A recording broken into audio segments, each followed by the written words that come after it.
Yeah, this is going to be a Blu-ray update. There's a mixed bag of titles here. The first two titles were kindly sent by Signal One Entertainment. First is 1951's Rawhide. The Rawhide of the titles, it's a desert stagecoach. It's not managed by Station Master Sam Todd, played by Edgar Buchanan, and his assistant Tom Owens, played by Tyrone Power. When Vinnie Holt, played by Susan Hayward, arrives at the station with her young niece, word of an escaped murder in the vicinity ensures she is left stranded at the station. Before long, however, the fugitive and his gang arrive with plans to rob an incoming gold shipment. After the station master is killed, Owens and Holt must band it together if they hope to survive the encounter and fulfill the group's plans. I have to say, I was really impressed with this one. It's one of those more adult, violent, psychological westerns you see more as the 50s progressed. Elements of film noir. It's probably not surprising given that it was directed by Henry Hathaway. Perhaps uniquely, parts are suggested of the prison escape genre. When you watch it, you'll see what I mean. The film reminded me of Day of the Outlaw and Man of the West, in its focus on decent people find themselves held captive by a gang of outlaws. When Tyrone Power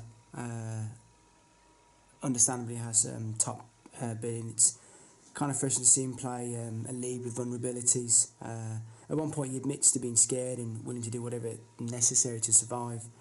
Sometimes you don't really expect to hear from things like that from the hero of a western.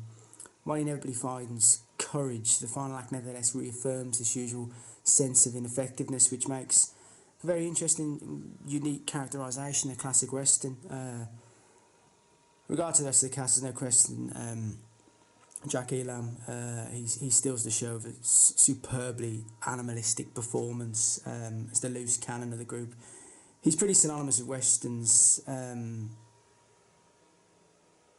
but I'm not really sure if he's ever been, quite this memorable. He exploits his distinctive face to brilliant effect, creating a wonderfully murderous, sleazy, and sort of downright immoral villain. He's at the heart of much of the violence in Rawhide. It's hard to imagine the film being quite successful without him, really. Apparently he was a late replacement when the original actor hurt Susan Hayward during a stunt, so that turned out to be a good bit of fortune for the film and likely for Elam's career. So to sum up, if you're after a tense, well-shot, well-acted, psychological western, I would thoroughly recommend this film. As far as the transfer goes, there's some minor damage evident throughout the film, largely small specks and flicks. Chance on the whole is very good, offering a good, sort of strong, natural presentation for a handsomely shot film, shot for a new 4K restoration, which it kind of seems like it's impossible to imagine the film looking any better. The US Kino release, for example, employs the same master, but the stronger encoding in a single one release gives it that edge. As far as extra goes, the main extras, it's a new extra audio commentary with Western expert and film historian C. Courtney Joyner. He's previously contributed on the commentaries for Signal One's other two Westerns, Doc and Culpeper Cattle Company. There's another really good one. He's clearly a big fan of director Henry Hathaway and provides many interesting stories and observations relating to his work and approach to filmmaking. I completely agree with the assessment that the opening and closing narration sequences concerning the stagecoach industry are entirely out of keeping with the film, and obviously really tacked on by the studio. God knows why they felt the need to add such unnecessary elements, but ultimately they're fairly inoffensive, and it won't hamper your appreciation of the film as a whole. Also included a couple of short featurettes from the old Fox DVD. First is entitled Susan Hayward, Hollywood Straight Shooter, and covers a general persona as a strong woman on screen. And the other old feature is Shoot It in Lone Pine, explores the cinematic history of Lone Pine, California, favourite spot in particular for westerns. They've got a fantastic museum there, full of memorabilia from some of the westerns. It's just the kind of place you'd love to visit someday. Providing it's still there, I hope it's there for many years to come. There's also a post and stills gallery along with the trailer. So thoroughly enjoyable film with great performances. If you like westerns like I do, you'll thoroughly enjoy this one. It's fantastic. Next up, from Signal One, it's the 1956 film Between Heaven and Hell. Robert Wagner plays Sam Gifford. He's an arrogant southern plantation owner who is suddenly drafted into World War II when his National Guard unit is mobilised. The horrors of the Pacific Theatre and growing bond with his men he'd previously considered beneath him change him considerably, culminating in a shocking event which results in being demoted and transferred to an isolated outpost under the command of unstable authoritarian Captain Waco, played by the great Broderick Crawford. Further clashes with authority and bonding missions with working class soldiers then follow on as Sam comes to view the world in a very different light. The film, for me, it really surprised me. I went in pretty much blind. I was expecting something, quite jingoistic and gung-ho, which I enjoy as well, but it's really nothing of the sort. It's, heroism isn't entirely absent from the film. It's very much concerned with the psychological trauma of combat, while also making observations on officers' conduct and the erosion of social barriers among soldiers. I imagine this has a lot to do with the film being based on a novel which was written by a veteran, and from what I understand was a pretty frank and realistic presentation of the war. Richard Fleischer, as usual, directs brilliantly. Many of the combat scenes very impressive and exciting. Cast is also excellent. Obviously, Robert Wagner probably wasn't the most gifted actor, but he's pretty solid here. It's difficult when he's acting opposite people like Broderick Crawford, who is just a force of nature when he's on screen. Dependable L. Keith Jones and Buddy Epson also very likeable as soldiers and have an important impact on Wagner's character. You'll find yourself caring about the fate of the characters, which is always a positive of any film, especially a war film. If you like the more complex 50s war films like Fixed Bayonets and Attack, I'm sure you'll love this one. If you're a fan of war films in general, give this a go. I was really impressed by it. It was a great little war film. Transfer, once you get past the opening sequence, which looks a little rough due to the employment of certain optical techniques, the transfer improves considerably. As with Rawhide, there's consistent, very minor damage on the whole. The image is very, very strong. There's a French Blu-ray, but it's interlaced, so this is definitely the one to go for. Extras, the main extra is a new audio commentary with film historian Paul Talbot, perhaps best known for his expertise on Charles Bronson, but he's also highly knowledgeable on director Paul Fleischer. This is a packed, well-researched commentary which talks a lot about Fleischer's career, the cast, the film's groundbreaking treatment of the war, and the ways in which the film differs from the source novel. There's also a lot of interesting revelations and discussion in this one, definitely worth listening to. There's also a stills gallery along with a trailer, so thoroughly enjoyable war film. Some great performances, and really, really, really good one. I'd thoroughly recommend it. So yeah, Between Heaven and Hell. Right, next up, we've got two DVDs. First, got Clark Gable and Across the Wide Missouri. Oh, Missouri. I always end up saying Missouri because I've seen so many westerns and it should be Missouri, but I always say Missouri. Really enjoyable Mountain Man type western. It only goes on for an hour and a half. Really enjoyable. Great performances. The studio cut this to hell, sadly. It was meant to be like a sort of a 2.5 hour epic, and you can tell really, and they just sliced and diced it. This would look amazing on Blu-ray. I mean, to be fair, you can see if it's done properly, it would look amazing. Really enjoyable. And then one of my real favourites. I think Spencer Tracy is marvellous in this film, and they meant it obviously with book one. They were going to do a second. It's Northwest Passage. Book 1 of Rogers' Rangers. Set during 7 Years' War. French and Indian War would be known as in the Americas. And it's just a thoroughly enjoyable film. Really, Spencer Tracy's performance is fantastic. Deep in Indian, he's been sent deep behind enemy lines to destroy an Indian village, which have been committing various raids and atrocities on settlers. The set piece in itself of the attack on the Indian village is absolutely amazing. It's so well choreographed. I was blown away by it. Really, what's fantastic about this film is they show brutality on both sides. It's brutal for the time. I will always remember the head thing. I will always remember that from... I'd watched it many years before. Very enjoyable. But really, the set piece in the village is absolutely fantastic. It's so... I mean, there must be... It has to be about 2,000-3,000 people involved with it. But it's fantastic. There's so much action going on in there. Really, really good film. If you've never seen it... And again, you can just tell if this ever gets properly released on Blu-ray, it would look absolutely stunning if done correctly. There's a mixed bag of westerns here. I picked a lot of these up from Germany. I got them for a fairly good price. I picked up about 9 titles.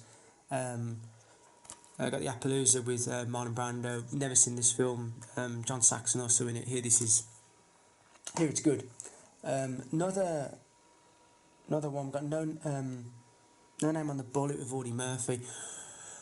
I think the best film of Audie Murphy. I think most people would agree. He's the grim hired gun coming to town.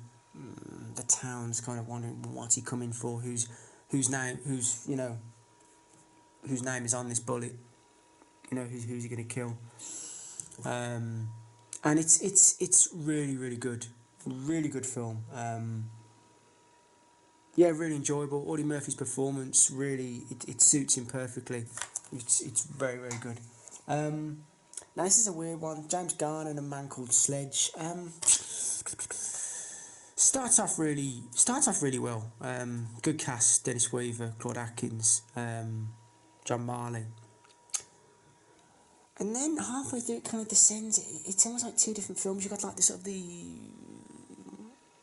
prison break slash kind of, we won't say bank robbery, when they go into a prison, but sort of the hold-up type, robbery type film. And it descends into almost the screw-over in the second half, but it doesn't feel right. The transition between John Marley's character in the first part to the second part, very weird. The ending is it's a bit shame. It kind of fizzles out, which is a shame, because the first half is very good. Right, we have the great Northfield, Minnesota Raid. Probably not the best film on the James Younger Cole gang. Luke Askew sadly doesn't really speak much to this because he plays one of the... Was it the Cole Youngers? Because he got shot in the face. And he had to keep it, it was so obvious, so he has to keep a bandana over his face. They're all stand-up performances. Robert Duvall as Jesse, okay. I love Duvall, but I think he's a little bit miscast here. Cliff Robertson is one of the younger Coles. He stands out in the film. He's magnificent. He's very good. The bank raid itself is very well done, and it's still worth seeing. Very enjoyable film. I like Rock Hudson. Captain Lightfoot. Nice transfer as well. Set in Ireland. Rock's sort of weird attempt at an Irish accent. It's kind of fun, but it's a very fun film. It's just kind of it's very daft, a lot of fun. You can't help but enjoy it. It's very enjoyable. Yeah, I like that film a lot. Again, another western. Some of these I still haven't seen. Cecil B. DeMille, Union Pacific. John McCrea. Saskatchewan. Where Shelley Winter's Alan Ladd. Alan Ladd is he's a Canadian Mountie. he's fought in both camps, the Mounties, and he was raised by an Indian chief. I think it's the Cree, and they're trying to stop the Cree from joining the remnants of the Sioux, who are pushing over to Canada after the Battle of Little Bighorn. Very enjoyable film. Gorgeous looking film as well. Colours really stand out. Just very, very enjoyable. Again, it's just good old fashioned Western. And a lad, just despite his height, man, it just didn't matter. I know on this as well, Shelley Winters apparently said he. Now, she didn't have to stand in a hole in this to make him appear taller. Is this the one where you stood on a box? Because Alan Ladd was like all but 5'5". Picked up a few Twilight Time. I hear this is very good. Support your local sheriff and support your local gunfighter. Kind of comedic westerns. Now this film, I thought was fantastic, and it kind of gets kind of sort of average reviews. The Glory guys, kind of mixed tag of people joining the 7th US Cavalry, and it's although it's not Custer himself, there's a character based on Custer, kind of reckless with his men, with almost like a sort of a Bighorn-esque set piece at the end. But it's a thoroughly good film. Great bar fight in this. You really find yourself really caring about the characters in it. They do a really good job of it. Again, the set piece as well, the early on in the part of the battle is fantastically done. Some great performances. Really, really underrated Western. Written by Sam Peckinpah, and you can, some of the dialogue comes through there. Fair play, James Caan makes his best of doing sort of a, again with an Irish accent, not the best, but again, his kind of charisma kind of gets him through somehow. But the Glory guy is well worth seeing, and I've seen both other Bounty films. Charles Lawton's performances and Howard again, is fantastic. But this is the 1983 version of The Bounty. Much more sympathetic to Captain Bligh. Hopkins is just unbelievable in this film. I think frankly now history's looking back Captain Bligh with a lot more respect rather than being this kind of totalitarian tyrant on ship. Because it's showing the crew once they reach Tahiti, it's like all inhibitions, like this, all the hedonism kind of comes to the fore, and they're over there for, it must be nearly 4 or 5 months. They go over like 2 months on top of it, and Captain Bligh wants to leave. It's like, come on. And Captain Bligh is almost like this, he has to say, not sober exactly, but he has to keep himself pure, almost like he feels if he throws himself in with the rest of the sailors, this whole mission will be a disaster. But what Captain Bligh did when he was set out to sea, when after the mutiny happened, it was probably the most amazing feat of survival probably ever recorded. I mean, the the sheer courage of how far he got. I mean, the scene is where it's so hard to, when they land on one of the islands, one of the crew gets killed. It's so hard to watch. It really is. You're like, God, Jesus, this is tough, man. And Anthony Hopkins acting when he lands in one of the islands, imagine it's the Dutch East Indies. When he lands, the acting, his eyes, it's just unbelievable. It's fantastic. Mel Gibson again does a great performance. There's great other performances throughout. Particularly the guy who plays the King of Tahiti. He's acting when Mel Gibson comes back and he says, where's Captain Bligh? He says, we've seized command of the ship. He says, you shame me.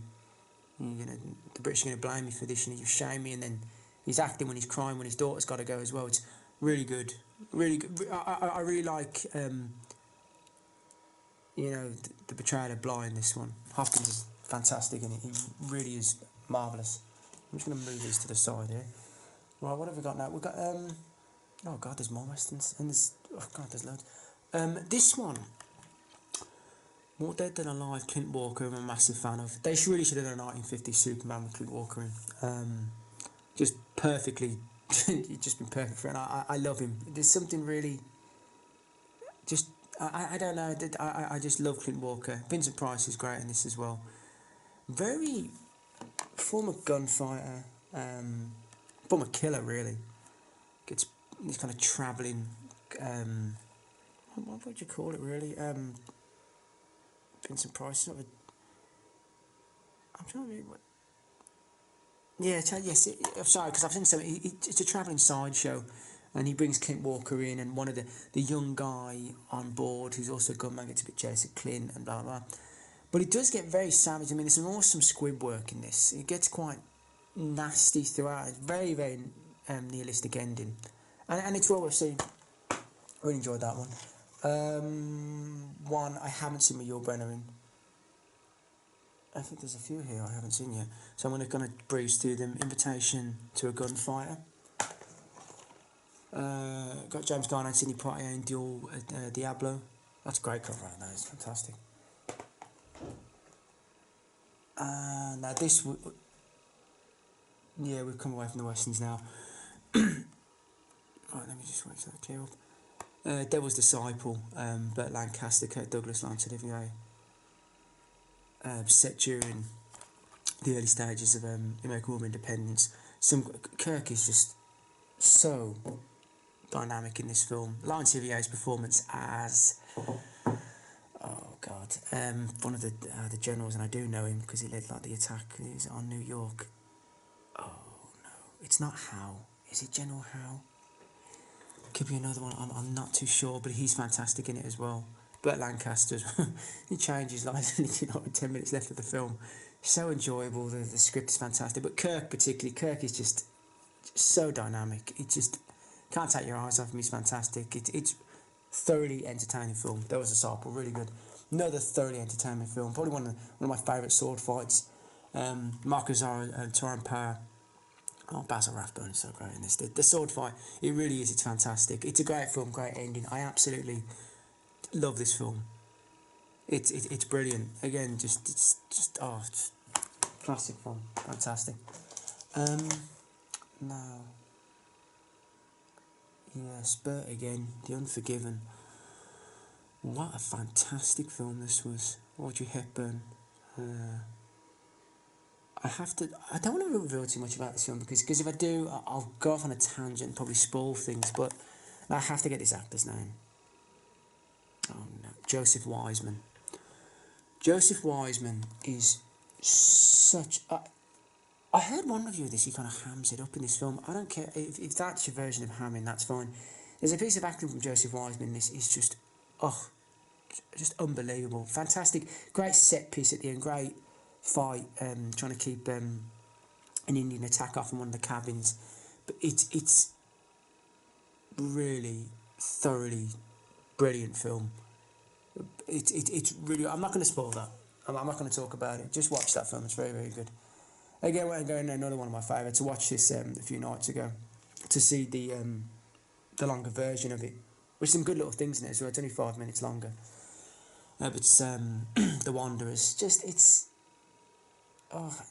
when you watch like the first half hour of it, God, this film is just great. I've seen it so many times. Performances are fantastic. Love all the gangs. I love the way there's no PC bullshit, gangs, racism and on all sides, just fantastic film. The soundtrack is just immense. Fight at the end is fantastic. I love when old Emilio, he joins in with the kids, obviously not caring about his son, just wants to fight. It's just fantastic film. So well directed. It's just great. The whole fight with the duckies at the end, and it's just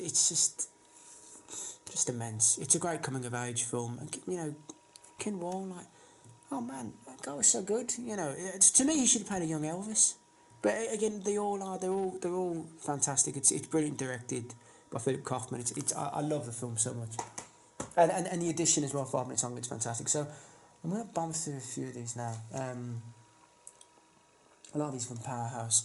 Happy Birthday to Me. I'm going to give it another go. I wasn't a massive fan of it, but, I picked it up cheap, so, I'll watch that one again. Now, this one, I have to say, I remember seeing this at cinema when I was young, and I remember not really enjoying it, but watching it again, Ghost of Mars, it takes when you get past the first 15, 20 minutes, when it kicks off, the guy playing the sort of the main protagonist, I think he's very good. And it's very enjoyable film, some great gore.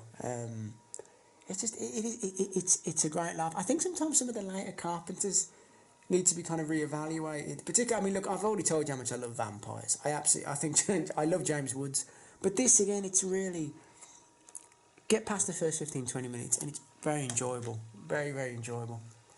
Right, we've got Glenn Ford, film I haven't seen yet. You know, The Big Heat. Love Glenn Ford. Really, when he was on top, such a cool actor. Really, just didn't have to try. He was just fantastic. One of my favourite Jack Nicholson films. I picked these up because I saw a lot of the old Twilight Times. Last Detail. Jack. The whole film. The performances are just unbelievable. Jack, again, he's just in his element in this film. One of Jack's, it's almost one of his, it's like kind of like five easy pieces get to remember. Sometimes this gets forgotten. Sometimes amongst Jack's performance, I think, it's one of, if not one of my favourite Jack Nicholson performances. Again, as well, the whole Otis Young and Randy Quaid, they're just fantastic as well. It's brilliant. You really forget how long Randy's been around. Fat City, Keach's performance, aging boxer, Jeff Bridges is the young kind of up and coming face. That's great. I love Keach. Always loved him. I think he's an unbelievably underrated actor. Yeah. It's a great film. I need to see it again because I really enjoy it. Again, another film I really watch. I want to sit down and see again. I only saw it, recently again. Man for All Seasons. Oh God, the acting in this. It's. Paul Scofield is more in this. It's just beyond his acting. Oh God, who plays Cromwell in this? Oh, let me get his name. Because I need to get his name because he's fantastic in it as well. Oh no, can't think of his name. Oh, I can't think of his name. God plays Rumpole. Oh, can't think of his name. Robert Shaw's Henry VIII. Again, he's just, oh God, just so full of charisma. Nigel Davenport stars as well. Orson Welles turns up as well. It's just the scene. It's just, it's a man believing that what he believes to be right, he's willing to go to the block for it. It's a fantastic film. Oh God, the acting is just. You will not get acting like that today. I know you'll say, oh, come on. You're just looking back with, rose-tinted spectacles, but I'm not really. You won't get acting like that again. Different calibre of actor. Two Road Together. John Ford. Great film. Love Ford. Adore him. When I hear people talking about him, saying, oh God, some just people who haven't watched Ford films, they get on my nerve. The usual types of like, he doesn't really, he shows Indians in a negative light. I was thinking, have you seen his films? Because if you watch his films, he really doesn't do that. But it's okay, you stick with the narrative and don't watch, you just stick to the sort of the internet narrative on some blog that has never seen a Ford film. This is almost like the more violent cousin of the Searchers. It's kind of got that sort of narrative. Again, the actor who plays Scar is in this again as an Indian chief, but with Mark and Stewart, it's a great performance. Again, lot more nihilistic in this and very, very kind of dark ending, but very good, very, very, very good film. Ford is the master to me. When I someone like Kurosawa, like bending the knee almost, as well as Leone. This man should be cherished. He is one, if not the greatest director of all time. And to be judged by sort of modern, sort of mad PC kind of things, it's not really It's crazy. Fabulous director. A mixture of things now. Cartoon of The Immigrants in the New Land. Long on this, two different films, two separate films hitting. It must be hitting at the. Well, yeah, we've got 3 hours plus for The Immigrants and 202 minutes for the New Land. Max von Sydow and his family, tough life in Sweden. They decide, look, let's go for it, go to the Americas. And it's both films are tough. They are tough. I find it now when people say that, oh, your land being stolen, and see, to these people, I always see them as, these people aren't just immigrants. They were pioneers. They carved something out of them. They carved something out of nothing, and to dismiss them as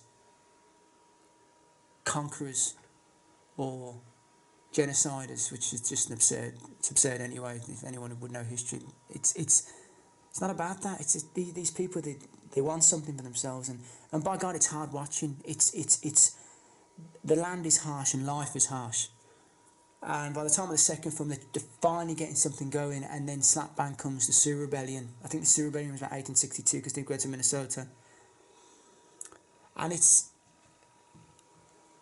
I mean, there's a scene in this it's one of the most nightmarish. It really stuck with me after watching it, because I watched both films and over 3 night period. It's one of the most nightmarish images in regard particularly to children. It's so hard to watch. It's really hard to watch, and you know it's that thing of the frontier. You know, it was a harsh life. You know, they gave birth to their children and they buried them on the same path. You know, there's, and you know, it wasn't some kind of fairy tale world. It wasn't. You know, there was atrocities on both sides. People must remember that. You know, you know, whenever warfare happened, the settlers were first in the way of tragedy. And it's a brilliant film. It really is. Max von Sydow and what's her name? The actress playing his wife. Carlos and Christina. What are their names? Because I think they were together in real life. Okay, I can't forget her name of them. But the performance is it's a brilliant film. It's fantastic. Yakuza, Mitchum. Going against the yakuza, I mean, there's nothing else to really said, and really, it's the end. It's thoroughly enjoyable film. Seen it a lot of times. It's great. Via Rides, another Mitchum and Yul Brynner, thoroughly enjoyable. Yul Brynner with quite an insane hair piece, but it really doesn't matter because it's so enjoyable. Bronson, I love Bronson in this film. It's just a great, good old fun western, and it ends at a point where you're like, oh God, I could watch more of that. It's really, really, really good. Herbert Lom as well plays a hot bastard in this. It's great. Via Rides. It's a great one to go with, you know, Zapata as well. You know, if you've seen Zapata, but this one is a lot more kind of crazy and fun. Another Tyrone Power one, Black Swan. Just really, really enjoyable. Pirate film with a great ending. I was gonna, the guy who plays I'm totally not with it to that. Henry Morgan. He was a young. The guy who plays Henry Morgan here. I mean, he's like 30. I mean, no. Do you know what? I think he could be younger than that. He looks about 50. He plays it like a 50-year-old. He does an amazing job. He died shortly after this as well. I mean, it's Black Swan, thoroughly, just great romp, fantastic. Another great Mitchum one, Thunder Road. It's weird, you know what, each time I watch it, whenever I watch this, I've always got Copperhead Road playing in my head. There's just something about it, you know with the connotation of that song and the background to this film. It's really good. moonshine running in the south. It's Mitchum is just calling this. He just nails it. He's fantastic. Now there's a few. I'll keep those digibooks still last. Actually, I'll keep those two. No, I'll show them quickly because I mean they've been shown before. I picked the James Dean ones, Rebel Without a Cause. Classic film. Dean's performance. Fantastic. The Dean was taken from us. I suppose it's a cliche now. People are saying, "Oh, you know what he could have been," but I really do think he could have been something really special. Definitely up there with Brander. I mean, there's not much to say about him, of course. You know, I think it's into two camps. It's like people who have seen it and the people who are going to see it at some point. East of Eden. This is probably my favourite Dean performance. I mean, he gets the scene in regard to his brother where he tells him the truth through his mother. God, it's so really vicious. Kind of remind me of. I won't talk about the film because I've gone off on a tangent. But great setting just before the. It's set just before the First World War. I know the book is a lot longer.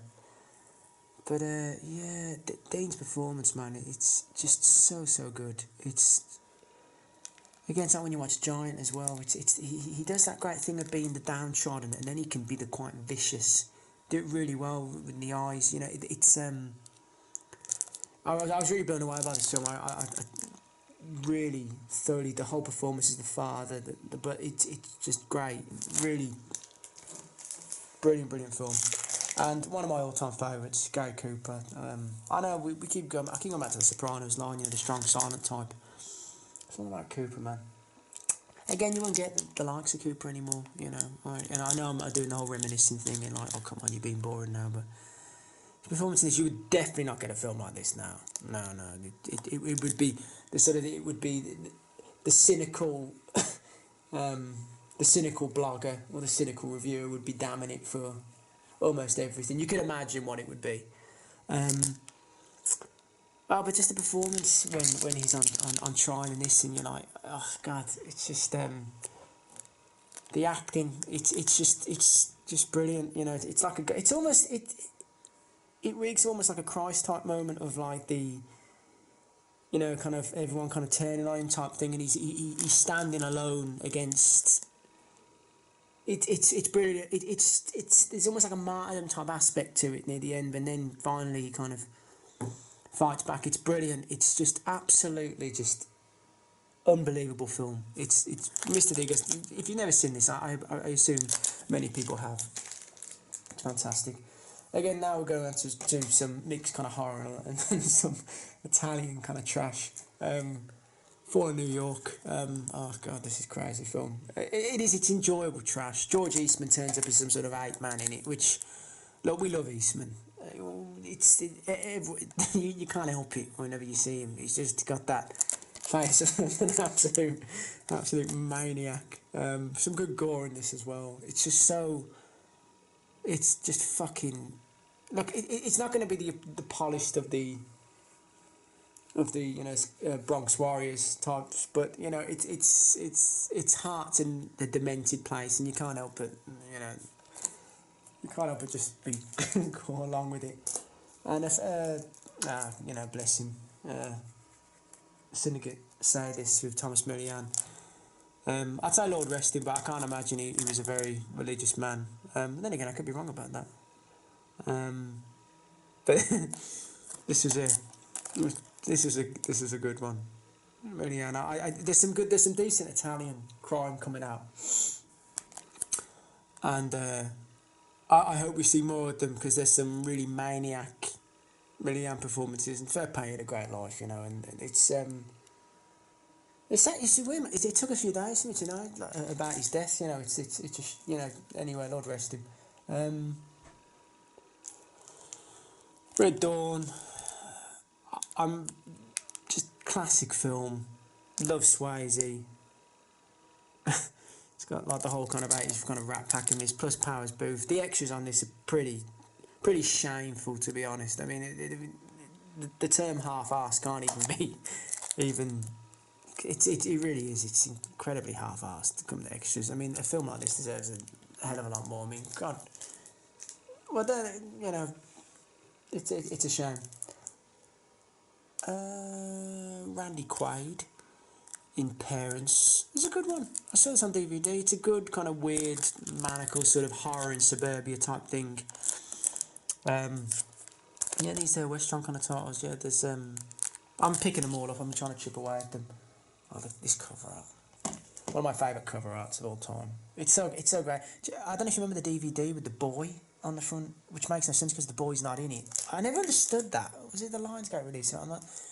But the gate, just it's a classic film. Just look at that cover art. What? Oh, so good. Need to watch this again. It's awesome, awesome film. I picked this up because it's got a bit of transfer on it. Again, I'm not that enamoured about the cover art either. Then again, I wasn't that enamoured of the R one either. But yeah, Rabid. Yeah, great film. I've seen so many Cronenbergs. God, again, this update is kind of. I picked up some Scream titles. Poltergeist 2. Sadly, you know what? I've forgotten how great this film was. I mean, entertainment-wise, it's so brilliant. There's some great effects in this. The effect when Crazy Nelson vomits up part of the evil and it forms into this sort of... I can't even describe it, sort of ape-looking sludge creature in the corner. I was thinking, God, that looks amazing. And it's such fun. And the guy playing the preacher...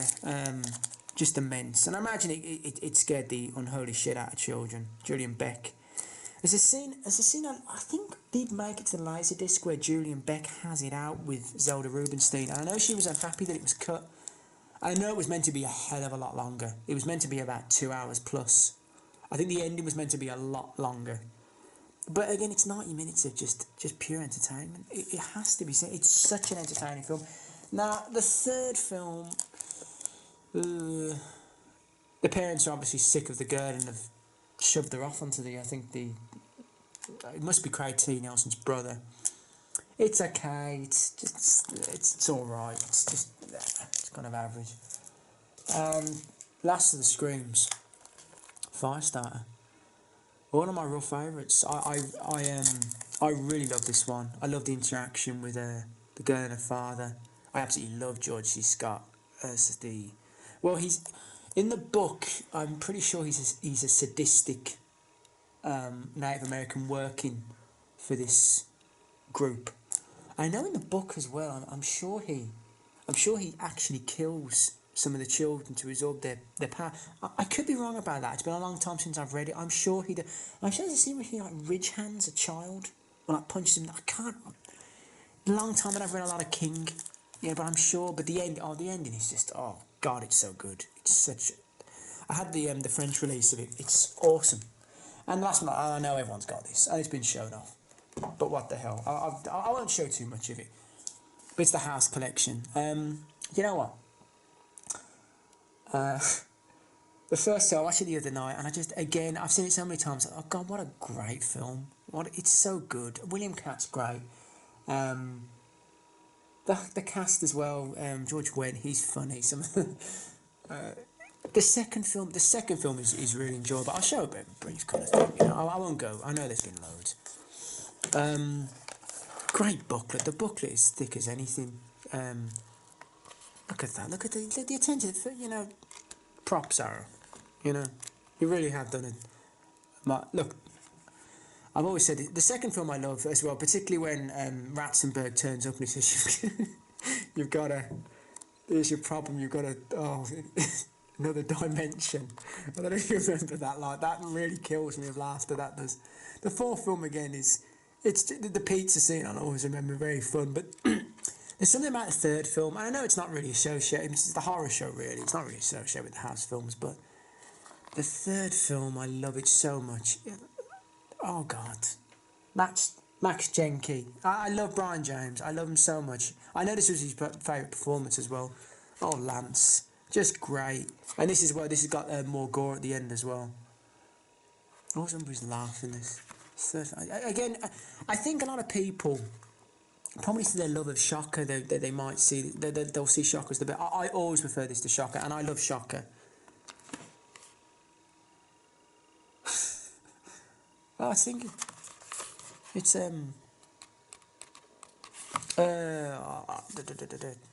Howard, not Ron Howard, the other one. But yeah, it's a great release. I thought I'd show you inside it only a little bit. I know viewers have shown much more extensive ones, and rightfully so because it's awesome. But yeah, if you've never seen the house, oh man, pick it up. It's just awesome. Look at that, it's great. They're great. They're all entertaining. Truthfully, they really are. I mean, the fourth is probably the weakest, and it doesn't make a lick of sense, some of the stuff with Cat's family, but who cares? It's just it's very enjoyable. So yeah, that's the end of the update. I know it's been a long one. Thanks for sticking with it. Thank you again for Signal One for sending me those titles. I'll be back with another update soon. I'll get back to your comments. I do apologise for not replying quicker. I'm sorry about that. Just busy as all, and I'll be back with another update probably in a month or so. So thanks very much.